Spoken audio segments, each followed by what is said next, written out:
Eventually. Hey! There we are. There we are. Oh, hi there. Oh, hi. Hello. Hello. Well, hello. Hey, everybody. Happy Wednesday. It's New Comic Book Day. And that's a popular day here. That's exactly what we're going to do. We're going to talk about comic books. Some schmutz on here. All right. How's your week been, man? Before we get super into it, we're starting with coffee. Yeah, we're starting with coffee. Thank God. This is only my second cup today. This is my third. Cool. Third. I paced myself. I didn't have my first cup till noon. You didn't have your first cup till noon? Are you okay? Later. Maybe even later, actually. Are you okay? It's already 5. Is everything okay? I don't know. I'm not feeling? Sure how I feel. I have a little bit of a headache, so that's probably why. Okay. I remember this conversation. Yeah. Adam, it was about 2 p.m., and he's like, oh, I've had a headache all day. I don't know what's wrong with me. I was like, did you have your coffee yet? No, I'm not addicted to coffee. And it's like, Adam, you have a cup every single day. Today you haven't. Guess what? You're addicted to coffee. That's how that works, man. And I normally have 2. Yeah. So there's that. But I have my signature Criterion mug, which I'm very happy to use every week. Except for the fact that part of the letter is chipped now because I'm using Emily's mug that she left here. This is really Dungeons My Dragons. That is Emily's mug. Yeah, it's Emily. She left it here, and she's like, I want it to stay here so people can use it. I'm like, I will use it. Oh, well, there you go. Nice. Nice. I will use it. What soundtrack do you want to listen to today while we're chilling? Maybe we shouldn't do a soundtrack. I got to think about this because we're talking about comic books. I got to make sure we might just put it on chip tunes, because I don't want this to get muted later. I like having a little bit of a backing track while we're chilling. Yeah, you like hanging that? out. I do. I really do. I like being able to feel a little music underneath. It gets my gets your tingles, your jingles? Tingles my jingles. Oh, my man, somebody in the chat said this show butters my egg roll. And I was like, my okay. God. Okay. Butter them real good. Butters your egg roll. I'll take it. So we are currently co-streaming this to YouTube, Twitch, Facebook, everywhere where you can basically find Hyper RPG. You can say hi to us in the chat on YouTube and Facebook and Twitch. We have all of them open this week, so if you want to say hi, we're here and we're chilling. Bum, bum, bum. Yeah. See, everybody knows these songs because they're played everywhere. Yeah, exactly. Basically. They're in the background of every gaming video or every streamer video. Pretty much. So what are we going to talk about today? We have a couple things. Yeah. Were we going to talk about any news items? I mean, you got some sad news that one of your favorite shows got canceled. Yeah. I am going to ask Lucas, can you do an audio check for Adam and make sure he's good? Because he sounds low in my headphones. I sound low in my own headphone, but I figured if you could hear me, it was all good. I can hear you in the room, so I want to make sure that your headphones are Thanks, up Boo. where they need to be. Lucas Eubank doing the Lord's work right now. Man. Yeah, man. He was, he's back there chilling on the couch. Let's put him to he work. likes to party. He just likes to party. Yeah, he likes to party. Look at that shirt. Yeah, I don't know if that's the right one, but we'll find out. We'll find out. Yeah. Oh, that's mine. That's mine. Yeah, we should probably check the colors and make sure. Can we just label everything with a color?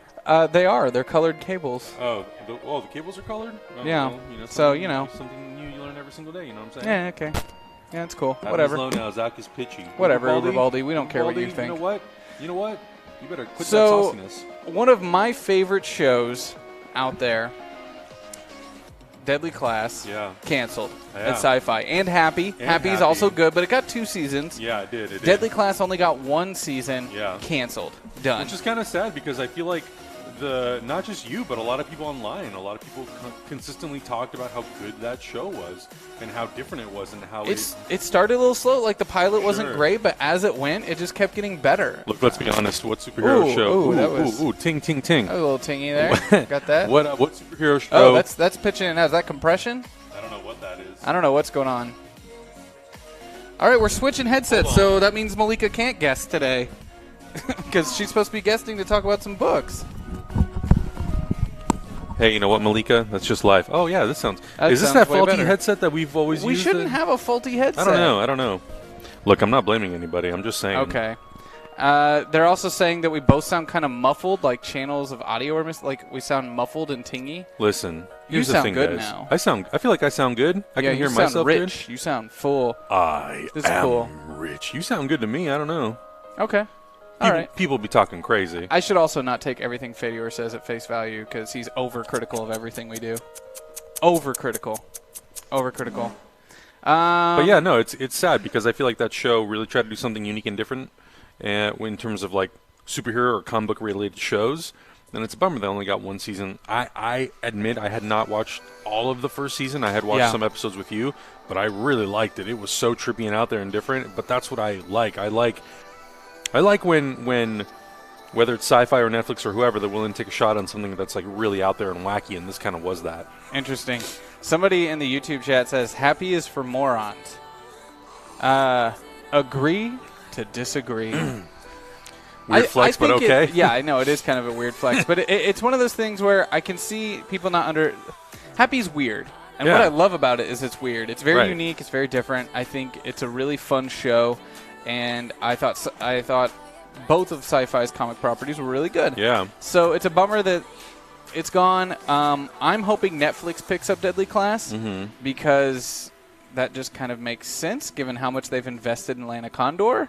Sure. You know? Yeah. Like, they're pretty much bankrolling Lana Condor right now, so why not just pick it up, you know? Help her out. Yeah. You know, she's got a show that's not working anymore. Well, I think it also goes to show, you know, like Krypton, for example, it's coming back next week for season 2, and I don't know how it's done in terms of its viewership, but because it is DC, because it is related to Superman, because it's part of a bigger property, I feel like it's sort of unbreakable, and it's sort of kind of like Gotham. Okay. The deal that Fox had, as far as I know from a friend who works at DC Comics, Fox basically could not cancel that show. They had to let that show sort of run its course. It was up to DC and Warner Brothers to kind of pull the plug when they felt like it ran its course. So it's kind of a bummer that shows like Happy and Deadly Class don't have sort of that same backing, I guess. It's also interesting because I felt like Deadly Class was a better show. Sure. And it might just be that it's too niche. But honestly, I feel like even from social media engagement, Deadly Class got quite a bit of movement. It started reaching a younger audience, which was the goal. Yeah. And getting that audience excited. So I don't know. It's kind of a weird move. Hopefully something pans out there. I really hope something pans out. It seems like a lot of the dialogue I've been seeing today, or at least in the last 24 hours, or ever since this news broke, is Netflix, pick us up. You'd be perfect. We'd be perfect for your streaming service. Yada yada yada. And it seems like everyone is sort of pushing that now. Whether or not Lucas, that will pan out, you killed our music, buddy. You turned down our music. Lucas. That's Channel 4. Channel 4 is our music. Lucas, I love you. Thanks, man. Thanks, Boo. Yeah.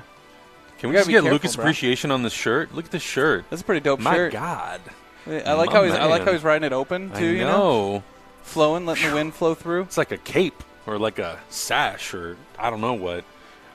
So Timothy Moss on Facebook says, I never watched Krypton, but I might watch it because of Lobo the Bounty Hunter. If you have DC Universe, which if a lot of you guys don't, you should consider it because like I think Doom Patrol, Titans, and now Swamp Thing are great.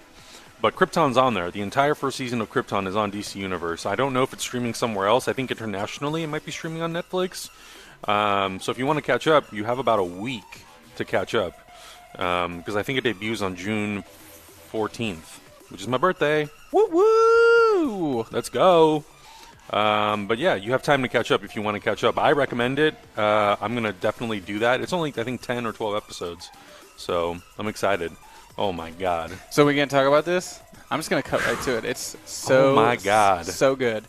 Gal Gadot might be the most beautiful person in the world. Or maybe it's just me.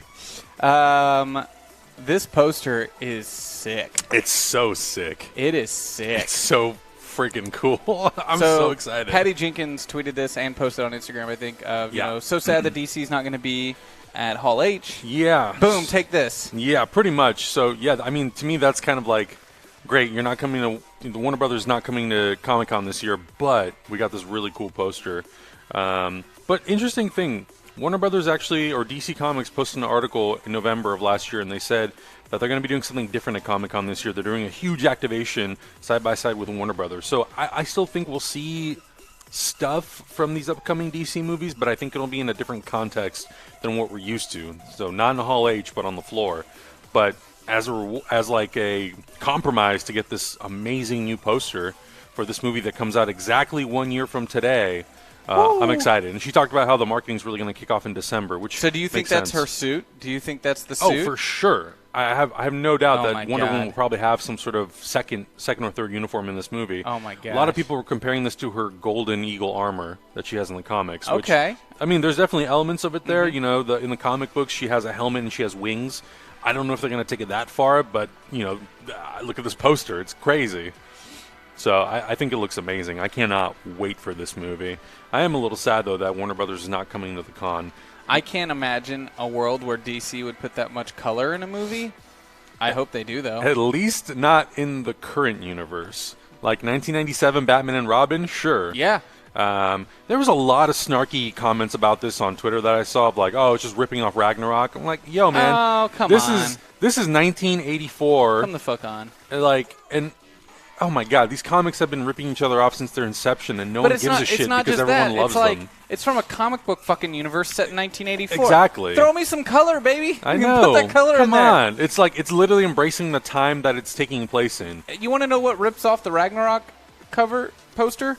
Every other fucking poster Marvel does. Exactly. They all look the goddamn same. Exactly. It doesn't matter. It's such petty nonsense. I'm just like, shut up, please. I don't listen to the internet. Yeah, but ignore them, man. Yeah, no, it looks amazing. I love it. I think it looks great. I cannot wait to see this movie. I'm a little bummed that we're gonna have one less thing to cover at Comic-Con this year, but I'm excited to see what Warner Brothers does on the floor. Yeah. I'm just gonna slip this on real quick. Don't mind me. Oh yeah, I'm gonna mind you. There you go. Hey, you know what? I just don't want it to sound so like harsh. Was there anything else that you wanted to talk about besides Hall H stuff and Deadly Class being canceled? Did you watch Swamp Thing? I haven't watched Swamp Thing yet. Zach, you're like the one person who I thought was going to be like, make sure you watch Swamp Thing. I will. Look, there's a couple other shows I'm behind on right now. Sure. Look, Black Mirror just dropped. Okay. What the fuck am I supposed to do with my life until I watch that? Look, man. Chernobyl episode 5 dropped on Monday. I got to watch that, I'm too. just going to binge the whole thing. They did say, the creator, I don't know how it ends. And I don't know if it ends in a place where it's like, oh, we could have told more about this story. But I guess it's the creator said there's no season 2, so I guess that's it. It's just one self-contained story, which I'm fine with. But you did show me one episode of Twin Peaks this morning, and I was like, what the fuck is this show? I was listening to some Johnny Greenwood this morning. I've never seen it, for anyone asking. And the Hiroshima album. And I was telling that because Adam was like, what the fuck is this? Yeah. You know, because we got a new sound system, so I was like blasting it. And I was like, oh, wait, you haven't seen the TV show, have you? I got to show you some really weird TV. Dude. Have a seat. So we watched a good Wait, but first 40 you said, minutes. you got 5 minutes to spare? And I was like, sure. Well, just that song is 5 minutes, but the rest of the sequence is like a lot. Went down the rabbit hole of Twin Peaks, and it was such. It was so good. Every time I sit there and watch it, I'm like, oh man, just like inject it right into my veins. It was like combining. I don't even know, but it just gave me so many vibes from so many things that I've seen, and I'm like, dude, all these things that I've seen throughout my life that I love are in this one episode of a show, and I don't even know how to process any of it. It was so good. Those black and white shots. It was so good. We talked about how it was like there's so many filmmakers who, not so many, but there are definitely filmmakers out there who try to make or who make black and white movies, and they really try to embrace the look of classic black and white. And I think the thing that Twin Peaks did uniquely in that episode that I haven't really seen in a lot of other things is the texture. Mm-hmm. There's so much texture in that. I feel like that's what made old black and white movies pop, because they knew that because of the absence of color, instead of it just looking bland and flat and boring, they had to use textures to sort of make things pop. And it shows here so incredibly well. It's amazing. It looks so good. Great. It's an absolutely awesome scene. That's a little update on Adam and I's life. We hooked up a new sound system over the weekend, and I watched Captain Marvel the other night. But what did we watch the first night? Oh, Fallout. Mission Impossible Fallout. The second the sound system was set up, it was like Mission Impossible Fallout. We literally bought it just for the sound system. I know, right? Well, I also wanted it. It was the only Mission Impossible movie I didn't have. I will say, in my collection. I couldn't believe I didn't have it yet. I can't believe I've never had a sound system before, and I've always sort of been like, "Oh no, my TV's good enough. I know it's not surround sound, but it's good enough." Mm-hmm. And we've had that situation here. I mean, we've had this situation for a while, but we finally ended up putting it in, and I was like, "Oh, maybe it'll probably sound better, but I don't know how much better." Holy shit! Immediate transformation. And all we did was just boosted the center speaker a little bit, so the dialogue is just a little cleaner. Good Lord, I will never live without a surround sound system. So this room is very hard, It's really cool, but the TV had a speaker on the back, and that's a concrete wall, and this ceiling is 25 feet high. That's where the sound goes. All sound just went whoop. Yeah. And Malika, I will try to fix these headsets. I'll just have to step off camera in a little bit. I can probably fix them. She's going to go take a nap. Look at her. She's got snacks. She's got her phone. I know. But you got 2 comics you wanted to talk about. I'll fix the headsets. But you got to hand me this headset really quick, Adam, because this is driving me crazy. This one? No, this one. It was meant to be for over here. Oh. It wasn't meant to stretch that far, so I got to rewire this a little bit just to make it not so obnoxious for you. Sorry, everybody. Sorry. You know, I don't have anyone to help me test this stuff before the show starts, so I just don't change it from our last setup. Somehow settings changed from our last setup. I don't know how that happened. I think another thing, too, is I feel like you and I need to make a point to, like, wake up at 5 a.m. on Wednesdays so we can get through all these. Because I feel like between meetings and working on other videos and stuff, I feel like we're always just, like, compressed for time, which is very hard. But the sound system, if you don't have a sound system and you can afford one, I think it's a really good investment because, holy Christ, it's improved the viewing experience so much more. Oh, I thought I was telling Malika when we were watching Captain Marvel, it enhanced Captain Marvel a lot for me. For sure. Because the soundtrack was so good. And in our living room, I was noticing the soundtrack better than when I was in the theater watching it. And I don't remember where we watched Captain Marvel for the premiere. Which Wasn't it up system. the street at the... It was. I was just trying to remember which screening. Oh, I don't know. I don't think it was the Atmos. No. But it was good. Very good, yeah. It really helped enhance everything. I thought the sound design was really, really strong. 3 in the morning after you guys finished Captain Marvel, or 2 in the morning, I put on Planet Earth 2. So good. So good. I love nerding out about that stuff. Zach and I could have like 5 shows talking about all the shit that we're into. It's so much fun. Richard Fearing in the Facebook chat says Elizabeth Hurley cast as Morgan Le Fay in the next season of Runaways. I did see. Holy shit! I did see Elizabeth Hurley like posts about her on Twitter. I didn't read it, so that would make sense why I all of a sudden saw posts about her on Twitter. Oh no! Hindsight POV says no one is going to acknowledge Nerd Nation's donations. They're not popping up here. We probably can't see them because no, we can't see them. So we're using an app to see all the chat rooms at once. Yeah, so we have our chat rooms are merged together, so that's probably why. Let me. Nerd Nation 99 cents. Nerd Nation 99 cents. Thank you so much. Sweet, thank you. Yeah, thank you so much. We're not trying to ignore anybody. No. It's one of those things. I'll this keep program my app open. Isn't showing it. I thought, hey, we finally have a solution to see all the chat rooms at once. Son of a bitch. Guess not. Guess there's still work. I'll keep my phone open just in case. Yeah. We could also deal with less sass from the YouTube chat. How about that as well? Yes, sassafrasses. The difference between you all on YouTube and the people on Twitch are like, y'all are friends. YouTube, you guys come in here and you're like, here's my opinion. This is what I think. And then you like don't talk again for 5 minutes. Hang out, have conversations with each other. You don't got to posture. Just chill. Zach is still learning the ins and outs of YouTube. Look, I started off on YouTube. It's been a weird track in my career. It has been, yeah. It was like I started off doing like the weirdest of weird YouTube content. Y'all, my break in this town was doing videos for 17 Magazine and Condé Nast. Talk about a weird trip. I hung out with a lot of teenage girls that make crafts. It'd be me hanging out and be like, all right, we're going to shoot this thing. That's really cool what you did with that glue stick.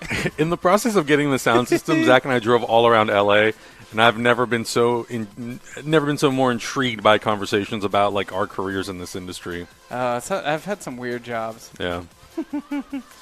Very, very strange. Okay, so should we start talking about comic books? We should. I read some very interesting comics. I'm confused by the timeline of one of them. Maybe the chat can help me. Was it the Guardians of the Galaxy one? No. Star Wars. Oh, the Star Wars, the Luke Skywalker book, number 1, that just dropped today. Yeah. Whew, yeah, I don't know anything about that. So, I'm excited to see what you think. So today was a really good day in comics. I feel like I'm saying that every week. I'm still getting 50% off on Marvel Comics on Comixology. Damn, son. Is that working for other people too? Do I have some special Marvel deal that I don't know about? Do they secretly know who we are? 50% off? Why? How long does this last? I don't know. But it's a good deal. Why pass it up? It just makes me sad to keep because I buy those DC books for you, and every time I hit buy on those, I'm like, oh, that's like $4. This one's $2. Marvel's winning me over right now. I feel like this is Zach secretly telling me to get my own Comixology account, which I have. No. I just haven't used it in a while. No, I'm not saying that at all. I mean, as you said, this is on Hyper. It's a Hyper show. It's just, dude. It adds up. That's a good deal. Yeah. I don't know why Marvel has had 2 straight weeks of 50% off on all their books and Comixology, but keep we'll take it. We'll take keep it. doing Let's it. go. And I'll keep buying all those damn War of the Realms. I will keep doing it. I'm like so intimidated by every week we do this. I'm scrolling through and I'm like, what do I want to read? I see War of the Realms like. God, I really want to read all these, but I feel like I need to go back and like read the other ones to get context. So Anthony Solorzanzo says, nobody give your opinions about comic books. Zach might get offended. Okay. I definitely will. Okay. You should definitely not give your opinions. Definitely shut your butt. Keep them to yourself. No, for real, we want to know your opinions. We want you to tell us what you're thinking about the books that came out this week. Just try to do it in a way that doesn't sound so much like a douche. That's all we ask. Just don't do it like a douche. You mean like a normal person? Yeah, like a normal person. Wow. Yeah, what a concept, bro. Being aware that that's your crazy. opinion isn't the only one in the world. I'm That's all we ask. flabbergasted. Right? What a take. My favorite was when somebody just says something along the lines of like, "You're wrong. That's trash." And I was like, "What?" Those are my favorite. What? People have been saying that today on Twitter about certain things, and I'm like, the context is wrong. just so rich. You're wrong. My God. What a conversation we're having here. Yeah, I know. Tickles me in all the right places. I love thinking, too, like, there's a lot of books, even some that I read today, that I wasn't a fan of, but somebody out there, it's going to be their favorite book. Oh, for sure. There was one that I started that I valid. didn't get to finish that I was like, it's just not pulling me in. We'll talk about it. Okay. Well, let's talk about it. Very first book that I want to bring up today is probably the one I'm going to end up talking the most, and it's probably the book we're going to end up reading at the end of the show. For those that don't know, we usually end up reading a book at the end of the episode. The one we read last week got freaking intense. Sure did. That was crazy. I finished it. It got weirder. It got a lot darker, and I'm kind of glad we stopped where we did, because it might have been a little too much for people. Fucking dark. You literally were like, okay, we're going to stop there. The second we stopped recording, he was like, thank God. It got weird. It's really good, though. You should check it out. But so I'm just going to jump right into it. And Die, Volume 1, Fantasy Heartbreaker. I don't know how I didn't know about this book. I think the first issue came out right after we moved. Okay. And Karen Gillan, I freaking love Karen Gillan. The Wicked and the Divine. Phonogram is one of my favorite comic books of all time. Phonogram, every time I read it, it makes me love music again. Like, it's this comic book that makes me crazy about music. And it's not that it's music I listen to. It's just the way it talks about music, the way it dives into music as a scene and what it does for you as a feeling. Freaking love it. I didn't know about this. And Volume 1 dropped today. This is why we'll probably end up talking about it a lot, because it also came today. Karen Gillan dropped on his Twitter account a link to a free RPG that is this. Qu'est-ce que c'est? This book is a group of kids sitting down in 1991 to play an RPG together. Sound familiar? Wait a second. I know, right? As I started reading the book, I told Malik, I was like, this is targeting me. This is targeting me, and this is targeting our audience. This says, hey, dude, read it's targeted. And super, super targeted. Also, just so there's no confusion, Kieran Gillen, not Karen Gillan, the actress who plays Nebula in Guardians of the Galaxy. Yeah. You know, my face. It said things wrong. It's fine. Just so people aren't like, wait a second, she wrote a comic? How do you pronounce his first name? I think it's Kieran. Kieran? Yeah. Kieran Gillen. Kieran Gillen. I'll get Look, there. I could be completely wrong. I'm always I'm just wrong. clearing it up for them. I say most words wrong. It's okay. It's a problem. So I'm going to pull up here. I'll go ahead and pull up this RPG that he put out for free. And it's like you a got nothing to complain about. 70,000 word RPG for free. Wow. What the shit, man? Wait a second. This is the handbook for the RPG? Yeah. It's 139 pages? Holy shit! My God! It just dropped it today, and it's Wow. not the first. And when Volume 2 comes out, he said on his Twitter like he's going to drop some more stuff. Damn, that's someone who's like into it. But it's really interesting because it expands upon the world of the comic book. That's cool. And the comic book expands upon the world of the RPG, so it's transmedia storytelling. I freaking love this shit. This literally could have just like had a bow on it that said for Zach. Yeah, I love this stuff. He goes into exactly how, and he went on to say on his website that if you want to know also about his writing process and how it all comes together to form the comic book, this RPG handbook also helps understand that because it breaks down the format and how it sets it up. So, damn, that's cool. Really freaking cool. I love the art. The art's And really nice. I was doing a quick skim through this, and there's some great stuff in there just about, like, just in general, good things for anyone who runs RPGs. But I'm really excited to read this entire thing. Is there anything that you, as a GM, is there anything you like look for when it's a new RPG? Like when you're skimming through, anything that like immediately catches you, or is it just like, oh, this book looks super good, or this concept looks great, or the art looks great? I'm just interested to find out what it is. For me, setting and like voice of the person writing the book. Okay. I didn't grow up with RPGs, but I grew up with a lot of movies and comic books. Yeah. So if they bring a lot of personality and voice to that book that adds its own flair and helps me understand the world that they're trying to portray, I get super into it. Okay. And if it's just a standard kind of like D20 system that's built off of D&D 5e, I'm not going to be really into it because I didn't grow up with that. I'm not a big fan of fantasy work, so, you know. Nice. So Taliesin, Jaffe, and Jody Hauser were in the test group that test played this RPG. Oh, of course they were. sweet. Of fucking course they were. Of course they were. Of fucking course they were. Well, that took a turn. No, of course they were. No. Of course they were. Of course. They are, especially Taliesin. They're in the group, the in-group. So I'm excited to check this out, and I'm excited to dive really, really freaking deep into this. But not only did he release the RPG group, he also released the entire like character sheets. Oh wow! For free as well, Damn. so you could run your own game at home and you could dive into it. Holy crap! Building your emotional palette, and this is stuff I'm excited to check out because this is kind of something a little bit new. You need to figure out how to get this person here. They're in to London. Play. Shit. They do come into town for. I tweeted at them and they said that they're. He said that he'll be in LA more this year. Oh, you responded? Yeah, he did. That's amazing. So I will keep poking that bear and try to get them to come play. Can you imagine if you get him to come here and actually like GM? Oh yeah, I would love to. I would love to. This? I'm a huge fan. That's of so his. cool. Huge fan. Yeah, I'm super excited to dive into all of this. This is like so well put together.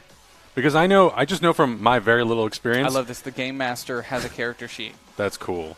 I just know from my very little experience in RPGs, because I'm like the only person who can print shit in this house apparently. I see these these character sheets and these stat sheets, and they look like such a mess all the time.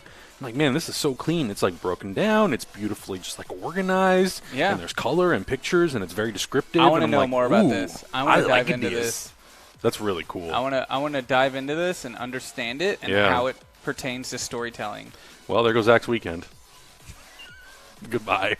Sorry, Malika. It's already a full weekend. We got taxes and you shooting something. You already just hurt my head. Well, there's a new HeroClix set coming out that I can't talk about that we're shooting for this weekend. Yeah. I'm gonna go have mimosas on Sunday morning, so I don't have to be here. Yep, good for you. You don't drink anyway, Zach. Shut your butt. But this comic, we're gonna check it out. I'm today. Like just based on seeing nothing from the comic and only seeing stuff in the RPG. I'm like, ooh, I like. That is a lot of detail, and I'm excited to check it out. It out. I read the first 5 pages, and then I stopped because I want to read this on the air because I feel like it's targeted to our audience. Yeah. It feels directly built for Hyper RPG's audience, so I want to check it out. I accidentally thought you were talking about this, and I was actually talking about a different book when I was like, oh, I started reading that. And I was like, oh, never mind. I started reading something else. So. Oh, no. Was it Thumb? Yeah. Because I love Thumb. I thought it was good. You liked it? I liked it. Yes, I'm excited to talk about it. Okay. Yeah, I didn't finish it, though, because I just couldn't get into it. I was digging it. I think I just was in the wrong headspace. Okay. War of the Realms, New Agents of Atlas, number 3 of 4. I read this one. Mm-hmm. I am really enjoying New Agents of Atlas. This Okay. is a real bummer that it's 3 out of 4. Yeah.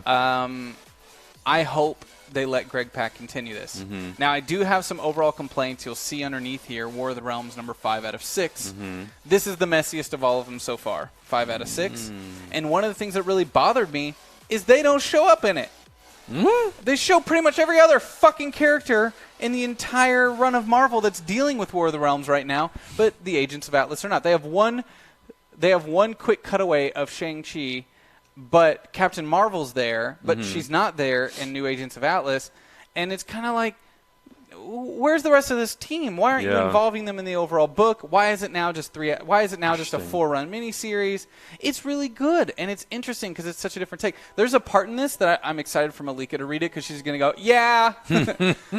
They're all arguing and everything, and there's like they find this secret bunker and they're hiding from Cinder's forces, and the whole point is these New Agents of Atlas. They're all from different parts around Asia. And part of the thing that Greg Pak's trying to do in the book is show people how diverse Asia is as a country, not through race, but just through countries. And how different all their cultures are. And how different being a Filipino or a Filipino-American is from being Korean. And what a concept. So he deals with a lot of that stuff. And they're all arguing and they can't come to terms with anything. And they're like, the only food they have here is Spam. And then the next, page, they're all just sitting there eating different versions of their culture's way of using Spam, because Spam is huge in Asian culture. So I thought that was really good, and that was a really cool little break and finding new ways to explore other parts of the world and other cultures. And they did that in the first issue too. I remember oranges, pears. I think it was pears, right? They were talking about the different types of pears. I thought I was super interested. So answer this for me, because I'm a little bit.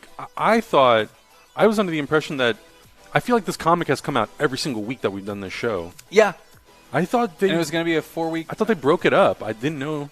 I guess it's a 4-issue. I'm so when it comes to comics, the scheduling and the timing. I'm I thought they were supposed to be one a month, but this seems like it's one a week. Honestly, comics are better when they're one a month. Yeah. Some books they'll hire one every other week. Gotcha. This idea of doing one every week, usually that means that the comics suffer on quality quite a bit. Yeah, and they're just let's just get it all out. over the place. The quality's been pretty consistent in this book. I think it's really well done.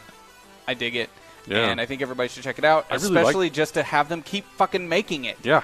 Yeah. And I'm really worried seeing that they didn't show up in the War of the Realms tie-in this week, and where it was doing this freaking 4 pages of all the battles going on everywhere, and they didn't cut to it, and they didn't show them. I was like, man, what the hell? It already feels like Marvel's quit on it before it got a chance to take off. Yeah, that's too bad, because I mean, as someone who does not consume the most amount of comics, I read issue 1 and I was like, this is cool, this is different. I actually feel like I'm reading something from a Marvel or a DC brand that I'm I don't know almost anything about these characters other than very surface level things about maybe 2 or 3. Yeah. So it was cool to just sort of be completely invested or just transported to that world and to get these different perspectives from all these characters. I want to know a lot more about them. That's my problem is it's so quick and it's so fast, and some of these characters are characters we've never seen before. Yeah. I want more. Yeah. What's up, Isabella Albarez? Hello. Over on YouTube. Hello. How are you doing? And apparently the 50% off Marvel sale ends June 7th at 1 p.m. EST. That's Sunday. So get on it. Sunday at 10 a.m. Pacific. Jumping right into that, I did read War of the Realms number 5, the big summer event from Marvel. I've been really enjoying this so far. Didn't enjoy this one as much. Okay. There's still some really fun moments in it. It's still really over the top and crazy, but I think that crazy is starting to catch up with it, and it's trying to make sense of everything, and it's really hard to follow. This book in particular, the narrative structure of it was a little tough. Okay. And a little hard to track. It was moving forward and backward in time within a span of a week a lot. And it makes certain characters jump around. We're like, wait, the character was just here. Now they're here on this page. And I'm trying to follow. And it moves around a lot. And the other thing that was starting to bother me was in these tie-in books where it's tying in with all these other books, and this is the problem with all these tie-in books. It's got its own story to tell, and this issue was the one where it's showing all the things going on everywhere else. And just like I didn't like that they didn't show Agents of Atlas and all the fights they're having in Asia, there was also other stuff going on in this book where we either haven't got there yet in the solo issue tie-ins, or it's different than the way it is in the solo issue tie-in. So that's where, when you're trying to like encapsulate everything, it can get a little messy. Yeah. Because it's really hard to link everything up. It's really hard to get all the writers and all the different books on the exact same page. Sure. And it's freaking it kind of ruins it a little bit. It's not as tight. It's not flowing as well. You know, it's like Iron Man shows up with a bunch of dwarfs in Iron Man suits, and you go, you know, the next book down here is Tony Stark Iron Man, and he's just now confronted with everything that's happening. And we're 5 issues in the main book. Yeah. And it was a good issue, the Iron Man, Tony Stark Iron Man number 12, coming out of its last run and dealing with those things directly, tying it in nicely into War of the Realms. But none of it lines up. And you're just like, what the fuck is going on? I don't know what's going on at all. I don't know what to do. By the way, yes, the sale ends Friday, not Sunday, like I said, because I don't know what day it is anymore. Hey, so. I can't do words, you can't do dates. We're fine. This is why we have a show, guys. It's fine. It's fine. So, yeah, like I said, after that, Tony Stark Iron Man number 12. It's decent. I'm excited to see where they go with it next, because basically he starts to fight a dragon, and that dragon basically gives Tony Stark the knowledge of magic. But he says it's a cursed knowledge, so we'll see where that goes. Thanos said the same thing, didn't he? I guess. Cursed with knowledge. Yeah. So we'll see where that goes, but there's some fun moments in it. I think there's been some good stuff in this run. Thumbs number 1. You said you didn't dig it. I wouldn't say that I didn't dig it. I really liked it. I just wasn't pulled into it immediately like I am usually with a lot of other stuff that we read. Like everything that we've read live, man, pretty much immediately I'm just like, oh, I'm into this. Thumbs was a little bit more of like, okay, cool, I'm thrown into the middle of this scenario. I'm getting to know this character of Thumbs. I'm getting to know sort of the world and the place that it's in. And I'm intrigued by the tech. I'm intrigued by this like AI mom character, which I thought was really cool. But I just don't think I necessarily got like far enough to sort of be like, okay, I'm into it. I'm into the characters. I'm into the world. I freaking maybe I just need to give it a second chance. I love the art. The art is cool. I love how it has like very limited use of color and how it uses the color. I really do dig that a lot. And I love the story a lot. So this is basically everything I wanted from Ready Player One that I didn't get. Okay. I wasn't a fan of the book Ready Player One. Thought it was a little too heavy-handed, a little too self-serving and self-referential. Sure. Of just like, look how smart I am with all these things I know. Yeah. This takes a very similar concept, in an interesting way. There's some billionaire who realizes that the world is on a never-ending track towards disaster, and this world that they live in, parents are having to work 3 jobs. They have all this debt, so kids are growing up without their parents. Yep. And technology is replacing their parents. So the idea is that this billionaire, when he starts recognizing that this is happening, he's basically secretly training an army. Yep. He is using his technology and his games to train these kids to eventually revolt and take over the U.S. government and rebel against the U.S. government. Yeah. They get labeled as terrorists. Eventually, the U.S. government catches on to what this guy is doing and that he's been training these kids through his software, and a bunch of crazy shit happens. But he targeted, and it's like it's both ends of it, though. They talk about how the U.S. government has basically trapped people into servitude through work and debt and people never being able to get ahead while the world burns around them. Yeah. And these kids are left with no future, and they want a future. But then they also go into start hinting at how this billionaire is kind of in the wrong as well by basically targeting kids who he knows are in trailer parks, whose parents aren't going to be around, who are more susceptible to his influence. Yeah. So it goes, it's like there's a lot to say about that too, of like how it reflects with our real world and stuff. But again, like I really dug the art. I think I just need to give it a second chance when I don't feel rushed, and to just sit there and like find the right music and just get fully immersed in it. Because I mean, look, the art's great. Art's so good. It's so good. It like uses color and selective detail in such a like really nice way. This AI character, this was interesting. The this mom whole scene, character. yeah. So yeah, they have a holographic based nanny. that Very helps kids sassy at home. certain points. It was weird. Did you read it with like the guided view? It was messed up in a couple of parts. No, sometimes on the indie books it can be a little tougher. Yeah, it was messed up a little bit. We actually need a third headset. Do we have another one to try? Because Malika's going to talk about some books in a little bit. Oh, you brought it up? Okay, cool. Thanks, baby boy. So yeah, and actually this is one of my favorite moments right here. Talking about remembering his parents. Yeah. And he can't remember their faces, but he remembers a glove. Yeah. And the glove of his dad, the laborer, and his mom, the nurse. Yeah. Like, and how he remembers them. I thought that was really good too. So I thought the storytelling techniques were really interesting and fresh. Yeah. This is there where I was- ended.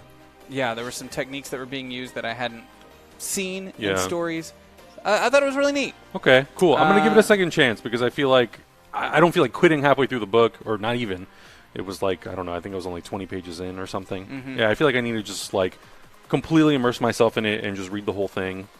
And yeah, if anything, even if I end up coming out of it at the very end and not enjoying it, the art is damn good. The art's so freaking I really cool. like it a lot. Yeah. Looks like I have to sign back in. It does it to us at least once a week. Son of At least a once a week. bitch. That's fine.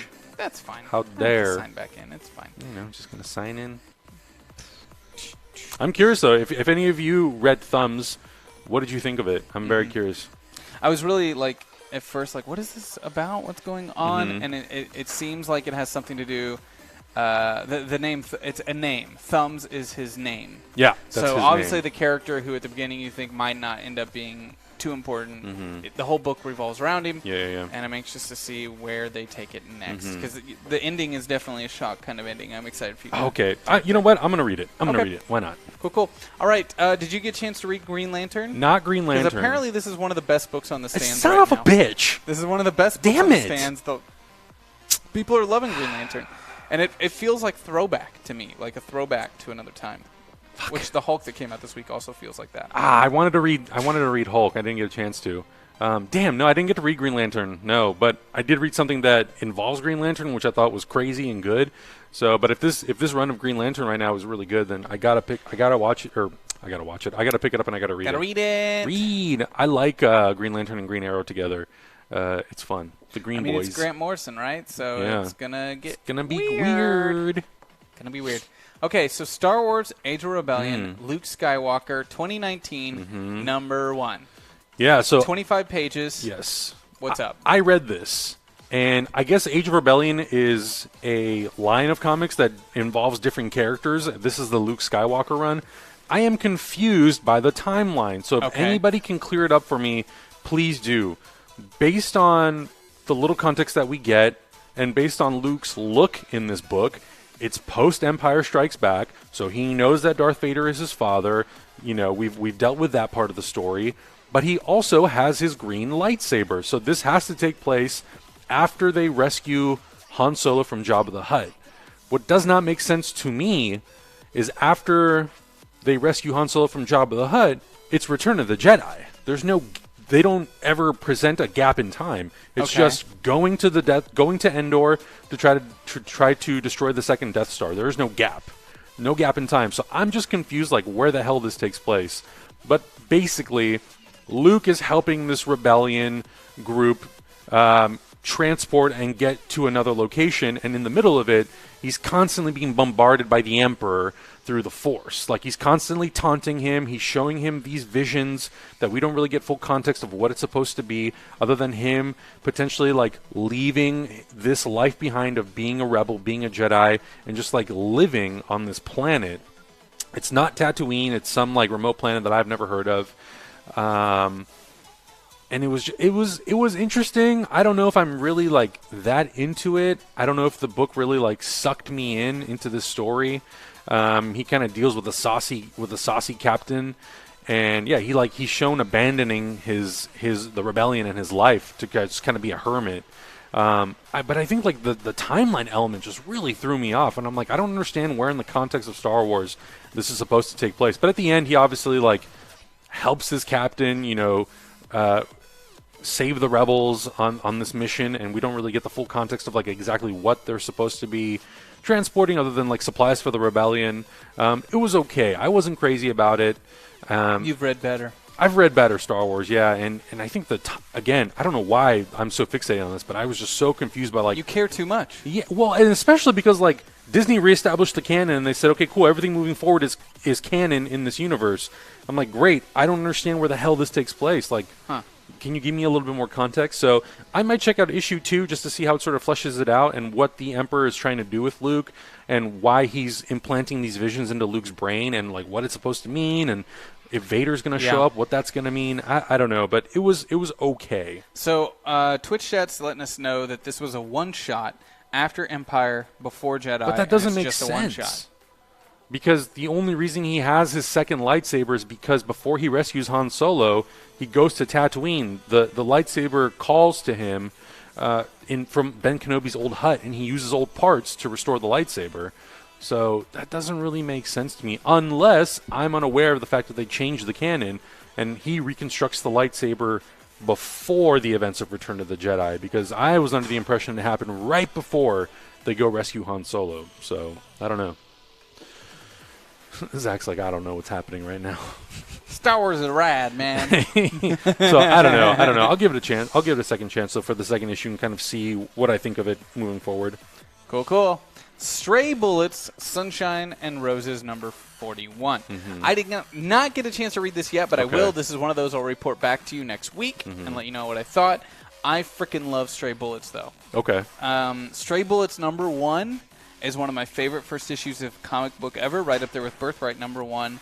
That first volume of Stray Bullets, so good. Nice. It's basically kind of like Criminal. It's got a Brubaker feel. Okay. The difference being LePam is like very, very connected to that kind of criminal underworld. Like, he writes it so truthfully.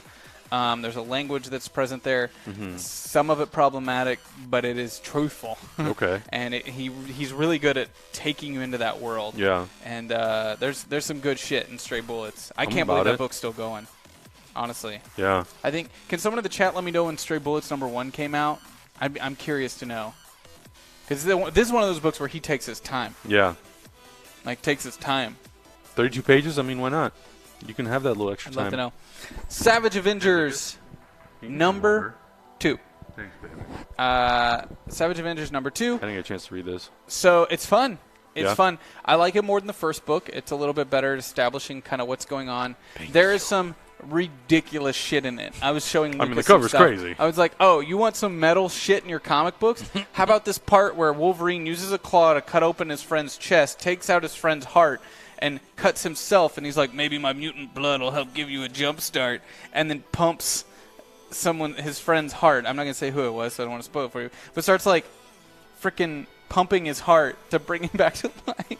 And I'm like, fucking comic books. Pass me that Tylenol, because whatever you just said just gave me a headache. Yeah. And then there was another moment in the book that I thought was buck wild crazy. I'm trying to remember what it was. That one really stuck with me, though. That like taking out the heart and pumping it yourself. I'm like, oh my god, what is this book? That is insane. This fucking book. March of 1995 is when Stray Bullets number 1 came out. That's how long he's been doing that book. Holy shit. Yeah, dude. That's older than my cousin. Holy Christ. That's older than my brother. Yeah. Dang. Dude, that's 24 years. Holy shit. It's wild, Wait, what right? issue is that? 41? Yeah. Taking his time. Does it come out like once every 6 months? It took a break for a long time. Wow.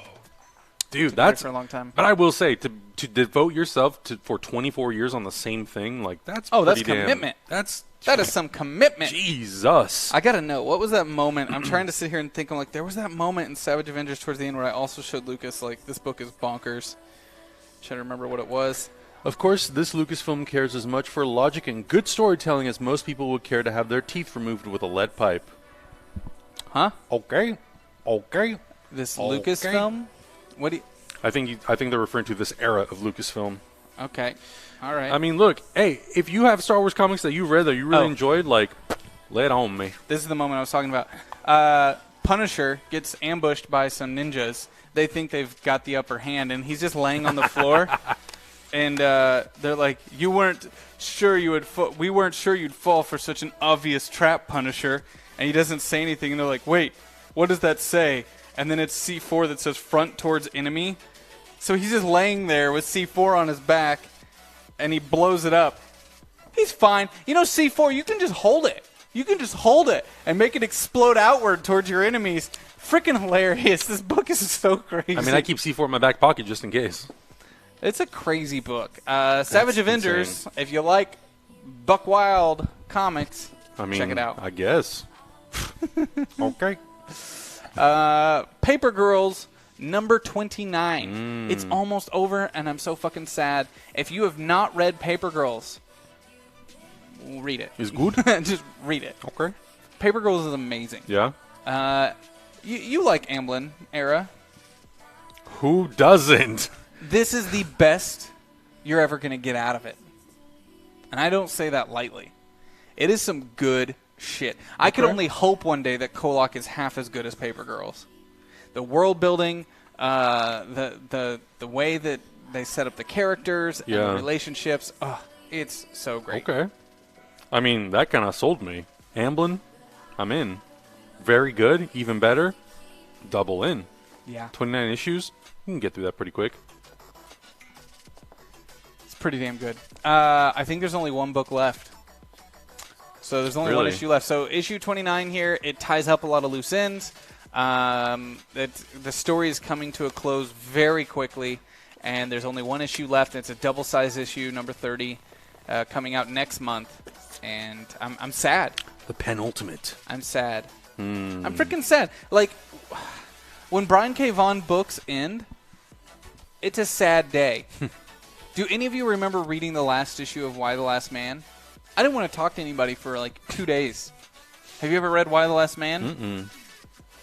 That last issue of Y the Last Man, like, the show that'll never get made, apparently. Yeah, never. I mean, you can just freaking go watch The Last Man on Fox. It feels like it's a comedy version of it. Yeah. But he does final issues so well on these long-form stories. That's good. I feel like there's nothing worse than devoting yourself to a comic book run, and the final issue you're like, really? This is what... Okay. Yeah. Malika may come down and talk about Man-Eaters Volume 2. Oh, I know, good. Volume 1 was freaking amazing. Oh, really? Okay. Yeah, I will read this. Nice. You weren't on the show yet, but they had a special issue that was all about periods. No way. And it made a game out of it and teaching girls about periods. Wow. And it was so fucking creative and really well done. Really neat. And I think someone told me about this. The woman who wrote this, she wrote that amazing run of Mockingbird. Oh. The 6-issue run of Mockingbird. That was mind-blowing. Yeah. So she is the creator on this. Okay. Nice. So great. I feel like I'm just going to be like, I'm going to buy it for my girlfriend as a gift, and then I'm going to read it. And then I'm going to repackage it up and be like, here you go. Good. It's really good. Nice. We could let you borrow. It's interesting, and it's really well done, and I think it's one of Malika's favorite books out right now. Did you get a chance to read Justice League? I don't even know if I saw this. Maybe I did see this. I don't know. But I didn't get a chance to read it now. The 6th Dimension storyline wraps up in this Oversleek. Okay. Can Superman withstand the might of being of a being that can create worlds from nothing? Plus, with the Justice League away, Mr. Blvd has been wreaking havoc. I knew you were going to mess that up. How the fuck is somebody supposed to read his name? Mixshis-Pidlick, apparently. Mixshis-Pidlick. I've heard so many pronunciations of his name. I've heard Mixshis-Pidlick. I've heard Mr. Mixel-Pitlick. It's a one-shot by Peter David. It feels very classic. Oh, okay. It's interesting. I feel like a lot of books right now are coming out. They're either like groundbreakingly forward or they're kind of a cool throwback. And I felt like this one was a cool throwback to old school Peter David writing. Okay. And it's kind of simple, but it's good. I kind of like that, though. I like the fact that there are still some comics where like, hey, it's okay to throw it back as long as other stuff is kind of moving forward. I will say, for a couple people in our audience, just a heads up, this does start off with Bruce Banner calling a suicide hotline. So it's a little heavy at first, and if that is something that might kick off certain emotions for you. Maybe stay away from this one. But it handles it in a tasteful way, not in a non-tasteful way. Sure. It's just it is a little heavy because it's Bruce has been through a lot of shit. Bruce has been through a lot. All right, Guardians of the Galaxy annual #1. You didn't realize this was an annual. You just thought it was a normal issue. Well, because I was scrolling through and I couldn't. It didn't say annual anywhere. So I was like, oh, I didn't know they relaunched or did a new Guardians of the Galaxy. I guess I'll read this. Man, this was like the most confusing thing to read as like a one-off. I'm like, why am I jumping between 5 stories? There's like Richard Rider, and there's Quasar, and there's Cosmo, and there's all these characters. And at the end, it's like, bring me Peter Quill. And I'm like, what the fuck did I just read? Not knowing it's an annual would definitely fuck with you because it's just it's a bunch of mini stories tying into the overall arc that's currently happening. Yeah, and it's like Silver Surfer pulled all these people out of a black hole, and I'm like, what black hole? What the fuck are you talking about? Yeah, I'm like, I missed a big chunk of the story because I was like, how can this be a #1? It's so confusing. And then you were like, oh, it's an annual, and I'm like, son of a bitch. Yeah. Yeah, I do have all of Donny Cates' Guardians run. Okay. They're really good. I think if I had context, I think I would really like it. Richard Rider, there was some really cool stuff about him going like on a therapeutic leave because of some events that happened. So there was like a lot of stuff that they seed in into this annual that I was like, oh, cool, I would like to know more about this. But without having any context, I was like, great, so Cosmo is just assembling the Guardians of the Galaxy. I'm kind of lost on what's happening. Thank you, Common Knight 0, for subscribing on Twitch with Tier 1. Thank you so much. Thank you for that. Really appreciate that. Welcome. So, I think we should just call Malika in here. I think that headset might be working now. Hey, Malika! Malika! You want to talk comic books? She's in the office. Malika!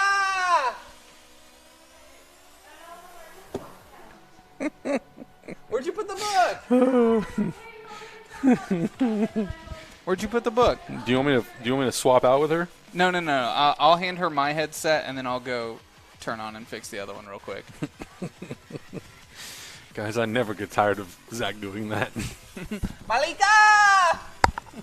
At one point, I'm just waiting for Malika to open the door and be like, shut up, asshole. I'm like, oh. She's done that many times. Many times. Oh, man. You hear a lot of weird stuff living here with us. It's my favorite. What's it like being a roommate in a married couple's house? It's Pizza Chef. There can be so much sass sometimes, and at the end of the day, it's like, it's just love, baby. And they're just like on the couch watching movies together. I'm like, this is it. This is training for me. This is perfect. I get to watch these two ding-dongs do all the hard work, so then I can go into a marriage and be like, oh, this is easy now. She's so good at negging, though. Oh.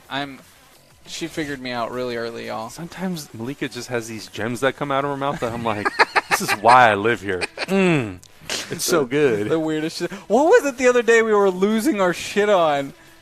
Oh, it was when we were on the phone in the car. Oh, my God. This is one of my favorite things. This is such a funny moment to us. I don't think Malika realized how funny it was to us.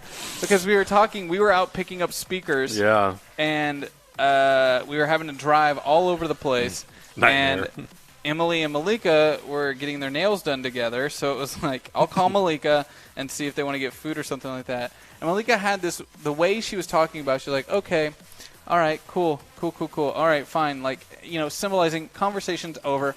I'll talk to Emily and I'll let you know what she says.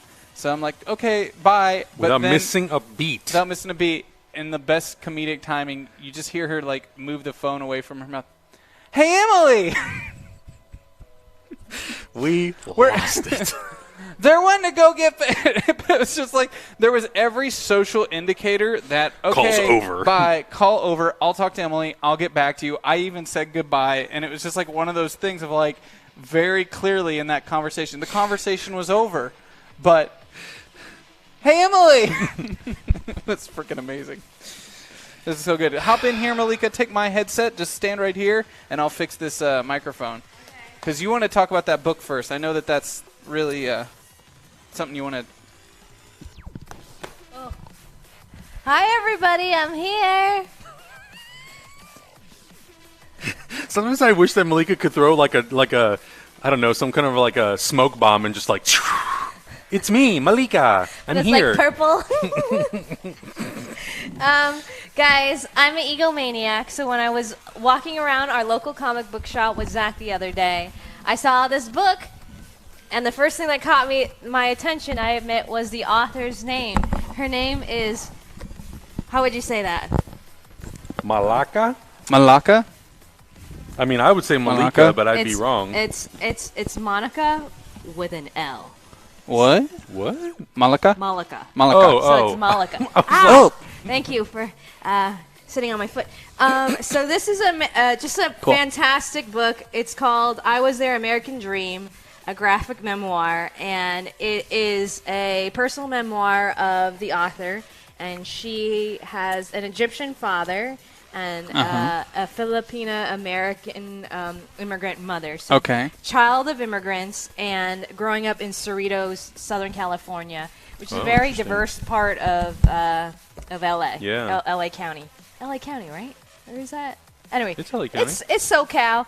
And I cried, I think, like 3 times when I was reading this book. I think I'm going to cry just flipping through it. Ooh, the art's really nice. It's extremely powerful. She wrote it, and she drew all the art, and it talks a lot about being a mixed-race kid, about being the child of immigrants, about being an immigrant. I think it's extremely powerful. I think all Americans, I mean, it's a friggin' red, white, and blue book. And I think all Americans, especially with all the turmoil and discussion and political stuff that's going on right now, you should read this book, because this is the kind of stuff that bridges cultures and misunderstandings, and it's so amazing. And I think the reason why this book really, really affected me is she's very specific about her details, the details she draws, and the details that she explains. So even like this little pattern inside, she has like onigiri and Hello Kitty and thermoses and stuff. She talks about Spam and like living, just the food she ate. She has a recipe in here for a Filipino dish, which is really awesome. And then she also talks about her father was Muslim and then her mother was Catholic, and just trying to like kit bash her own religion as a kid and trying to make sense of all that. So I think this is really interesting, especially like if you're a mixed race couple, if you're a mixed race person, if you're an immigrant, if your parents were immigrants. I think this is going to really give you all the feels. It's amazing. Right on. So you highly recommend? Highly recommend. I think we need to support work like this. I mean, look at this. She has one page that's microaggressions bingo, and it kind of opens your eyes. Yeah. It's just like, you talk funny. Can you walk like an Egyptian? Where's that accent from? Can I just call you Molly? You don't look Asian. Do you need rice with that? Do y'all eat dog? Do you like these are things I've experienced. I've heard people all this say kind these of stuff things to Malika in public. And like from childhood, and it's what's so painful and so sad is as soon as you are like here in the United States, people treat you that way. When I was a kid, not even like a preteen, when I would go to the mall, other kids would walk by me and they would go like this, and they'd say ching chong, and they'd try to speak fake Chinese to me, and it's so sad because there's this little girl, and I think children are so innocent. She's just trying to make sense of it all. Yeah. You know what I mean? And then it just goes from childhood to like, she goes to University of New York, and she says she's surrounded by all these white people, and then she gets a job where she's surrounded by all these white people, and then she becomes the token brown person. But it all comes from a place of just love and wanting to share information. There's like no hatred in this book. There's no anger. It's just really being honest. It's like such an honest book. That's why I love it. And yeah. This is great. I'm gonna mail it to somebody. I think I'm gonna pass it on because it's one of those books that are like, you want to share. I want to share. You know what? One of those, like, there's a few comic books in my life that I have 2 copies of. One that I constantly loan to other people, and then another just like for me. And I think this is like one of those books. So highly, highly recommend. It's called I Was Their American Dream, a graphic memoir, and it's just, how cool is that? I mean, she's an NPR correspondent. Of course, it's gonna be awesome, yeah. right? Okay. That's cool. And then the next thing that you asked me, to check out, because I just got it because I thought it might interest you, because I know you're always interested in Asian creators breaking out in the space. and I saw in Comixology for the first time a book from a group called Tan Publishing. Yes. Called Generation Woo. Yes. So I did a little research about Tan Publishing, and it's not just Asian American creators breaking in the space, but all underrepresented minorities. You know, we just need more. We need more women, and we need more brown people, and we need more immigrant stories. You know what I mean? We need more LGBTQ. So this was really interesting. So Billy Tan is a comic book artist, worked for Marvel, and decided to kind of move back home. He's Asian American. To Shanghai and create this small publishing arm. And their aim is to create their own kind of universe. Just like there's the Marvel interconnected superhero universe, they're trying to create their own universe that is inspired by wuxia. And wuxia is really interesting because my father grew up reading wuxia novels. My family, we bond by watching wuxia TV shows, and some of the like kung fu wuxia movies have made it to the United States, but not the TV shows and not the books and not the comic books. Okay. So it's really interesting that I don't know how I feel about the translation versus the localization, because it's very American influenced in like the Marvel style. Yet, can I pan through this real quick? You'll see that a lot of the words and names are still left in Chinese. Like right here, there's 3 red boxes there that's explaining the translation. And I don't know if trying to get like too much culture can get in the way of a smooth reading experience. I'd rather kind of like Wikipedia it later. You know what I'm saying? So like well, that's also a style. Sure. You know, like it's a choice. It's a comic book. If they're trying to be Marvel, if they're trying to be the mainstream, you know, having editor's notes underneath is a very common style. I could see why they would do that. So they're trying to do this, and then basically wuxia, which is loved around the world, they're trying to combine that in present-day time and technology, which is really great, because I know Marvel has been trying to bring in a lot of these Asian superheroes with the Eternals and the Agents of Atlas, but there's been a lot of conversation in the Asian community, Asian American community. How come Asian people can only be superheroes because they're really good at martial arts? Which is, it's very interesting, because I feel like a lot of people with Asian heritage, they love martial arts. It is really cool. We did grow up with this kind of stuff, but why, you know, like American people can come to Asia and also learn martial arts and mystic arts and all that kind of stuff, but they also can have like alien powers and radioactive powers and technology powers. And so I think this book is trying to bring those things together. That's part of what I liked about Agents of Atlas. There's only one martial artist in the group. And he actually, there's a good moment in this month's Agent of Atlas where he teaches the rest of the team some martial arts move because he thinks their hand-to-hand combat is bad. So it's trying to... Yeah, it's really, so, like, because when Shang-Chi was first announced, I saw there was a lot of conversation there of like, wait, how come like we finally get our Asian superhero and he has to be like a kung fu master? We got so many of those. Have you seen Jet Li, Jackie Chan? You know, like all those. So that was really interesting. We've already got superheroes. This is really short. But it's just framed. So this is the main character. He's a hero. He's like a Peter Parker, a Spider-Man, an everyday character. He's a delivery guy, right? We've seen this trope before with even in the last. Oh man, I went to sleep at 6 a.m. So your brain's a little. Woo-hoo. My brain is like woo. Japanese tofu delivery boy. Somebody will know what I'm talking about in the chat room. And Ip Man, the latest one, he's also a delivery man. So this is a trope that's in a lot of Asian stories where he's a delivery guy, but he's also the hero on the streets. And it wasn't Ip Man we're talking about. We're talking about the Ip Man spin-off movie that we went and saw. Yeah. So, I mean, it's really great. The art is fantastic. It leans really heavily into the wuxia stuff, and the whole premise is, okay, we have these heroes that are legends of the past, but they have descendants in modern times. Maybe they inherited those powers, plus technology. And what's really cute, kind of warms my heart because I guess I'm Chinese. I mean, I am Chinese. Is all the robots have Chinese names, like really cute Chinese names too. So basically, that's what they're trying to do. I think it's really interesting. I'm gonna keep my eye on it, but I don't have any like verdicts yet because it's it's brand new. First issue. Yeah, it's first issue. Oh, and can we talk about how all of you should get on social media, find Jonathan Luna's tweet. Yes. His tweet thread about... I retweeted it and talked about it. Yeah. So there is this book. This is insane. Yes. I mean, you were following his work for a long time, right? He's one of my favorite creators. Dude, Girls is a crazy fucking book. So let's give some context to this. So he's an Asian American comic book artist and writer, and he's published by Image Comics. Yeah, he's respected in the industry. Highly Beautiful respected. stuff. Beautiful art, too. And he wanted to publish this book of short stories called American...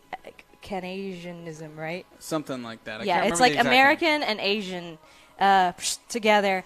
And he was having these conversations with Image, and they're supposed to be like the cool auteur, publishing supporter, voices that need to be heard and seen in comic books. And they were saying that his book was too negative about the Asian American experience. So I don't know if you've seen the cover. The cover looks really, really, really cool.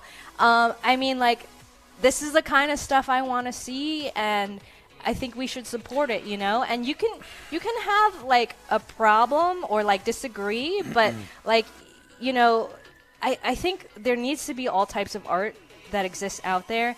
And one thing I do want to say as kind of an Asian American person is, for a long time, Asians being angry about the oppression and racism that they have suffered from colonialization, from the immigrant experience, from the Asian American, Asian diaspora.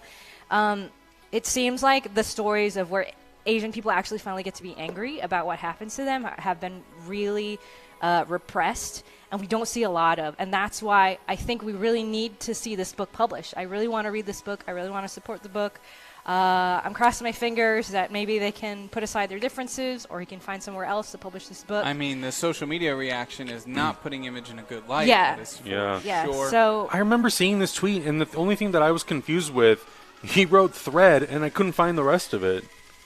Oh, no, there's a thread. What the there's fuck? a long There's a thread. Why can I not see it on my phone? And he talks about how they criticize him for being too negative. Why can't you be more positive? And I'm like, hey, there's some bad stuff that happens to you just because of the color of your skin.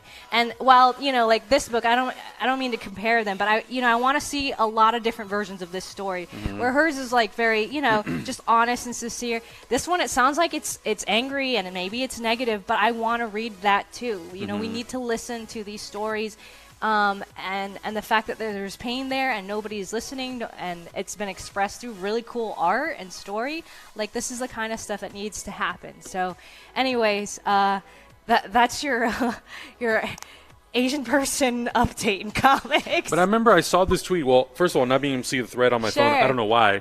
But I remember I was going to Slack you and be like, oh, we should see if we can get him to come in and talk about the book. Yeah. I would love to talk to Joshua Luna. The Luna brothers are two of my favorite creators. Seriously, Girls, I have all 30 issues in single issues, not even the trade. I have them in single issues. I have all of Alex and Ada. The Sword I have in digital. I don't have that one in physical. But I love their work.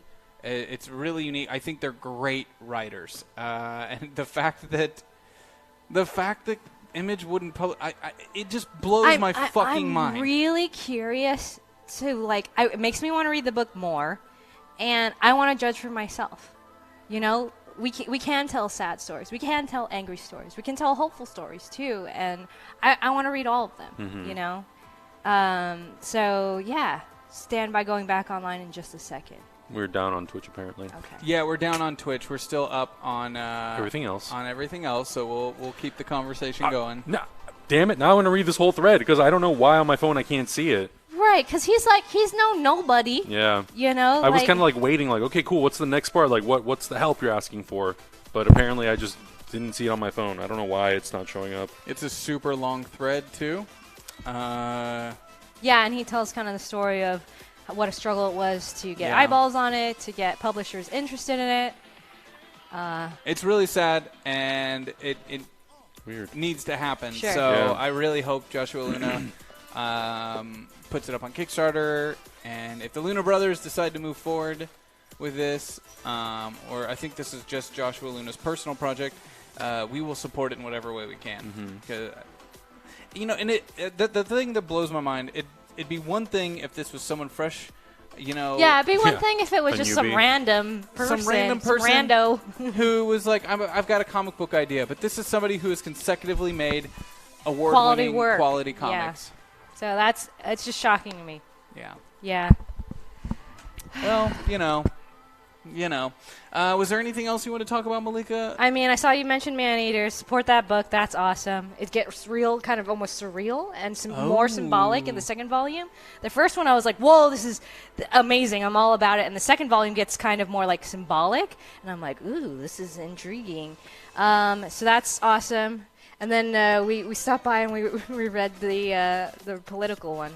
Alexandra Ocasio-Cortez. Yeah, That was it's bonkers. That's bonkers. It's a It comedy. looked bonkers. It's a comedy I got book. to the third page and I saw Nancy Pelosi with a six-pack as like a grizzled old boxer. I was like, oh, and shirtless. I'm like, this is amazing.